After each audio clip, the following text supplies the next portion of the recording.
আমি মানুষটাও মনে একটু সাদা কালো। আমি মাঝামাঝি কোনো একটা উত্তর আসলে আমি দেই না, আমি শুনতেও পছন্দ করি না।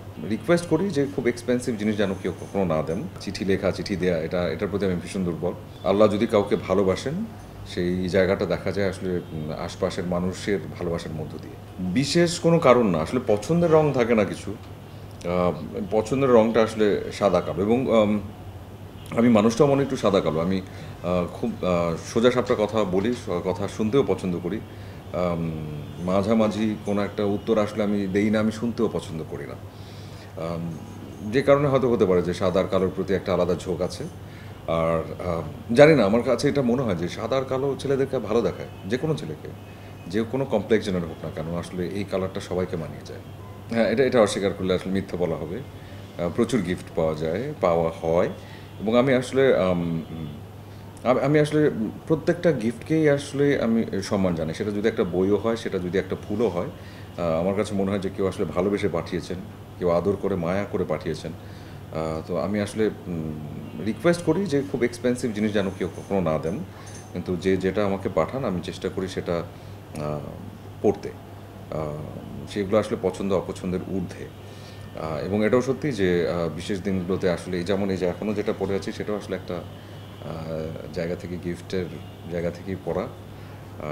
তো হ্যাঁ, এটা ঘটে, প্রায়ই ঘটে। দামি গিফট আসে, হ্যাঁ, এটা তবে আমার কাছে মনে হয় ওই দামি গিফট যেটা আসলে প্রাইস দিয়ে আমরা ক্যালকুলেট করি তার চাইতেও প্রাইসলেস কিছু গিফট আছে।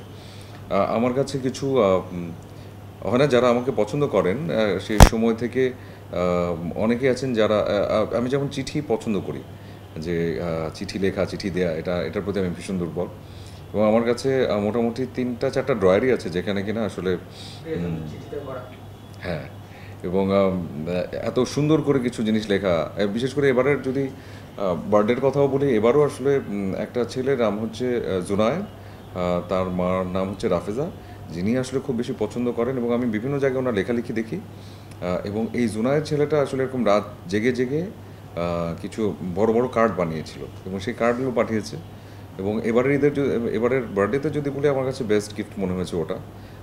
এবং ছেলেটা যে আসলে এত যত্ন করে বিভিন্ন স্টিকার্স বিভিন্ন রকমের ছবি কেটে ওখানে বসানো, এটা খুব বেশি সুন্দর এবং এটা প্রাইসলেস, এটার সাথে আসলে কোনো টাকা দিয়ে কম্পেয়ার করা যাবে না এই জায়গাটাকে। এটা আল্লাহর রহমত একেবারে। জেনুইনলি আমার কাছে মনে হয় যে আল্লাহ যদি কাউকে ভালোবাসেন, সেই জায়গাটা দেখা যায় আসলে আশপাশের মানুষের ভালোবাসার মধ্য দিয়ে এবং এবার যে কন্যা গানটির কথা এটাই যদি বলি, আমি বলেছিলাম যে জ্বর ছিল, আসলেই জ্বর ছিল এবং এটাও বললাম যে আসলে যেমন রোজা রাখার একটা প্র্যাকটিস আছে, তো রোজাও ভাঙবো না। এভাবে করে আসলে যেমন মেডিসিন যেটা খাচ্ছিলাম ইফতারের পরে এবং সেহরির আগ পর্যন্ত যতটুকু খাওয়া যায় সেভাবে করে আসলে করা হচ্ছিল। কিন্তু আল্লাহর রহমতে এই যে হয় না যে এই প্র্যাকটিসটার মধ্যে থাকলে পরে আসলে উনি সব কিছু সুন্দর করে দেন। এটা আমার মানে পরিপূর্ণ বিশ্বাস এবং আস্থার জায়গা। এই যে এখন সবাই ভালো বলছে, আমার তো এটা মনে হচ্ছে যে এই যে প্র্যাকটিসটার ভিতরে আছি সেটারই আসলে হয়তো একটা রেজাল্ট, সেটারই হয়তো একটা মানে ফলাফল।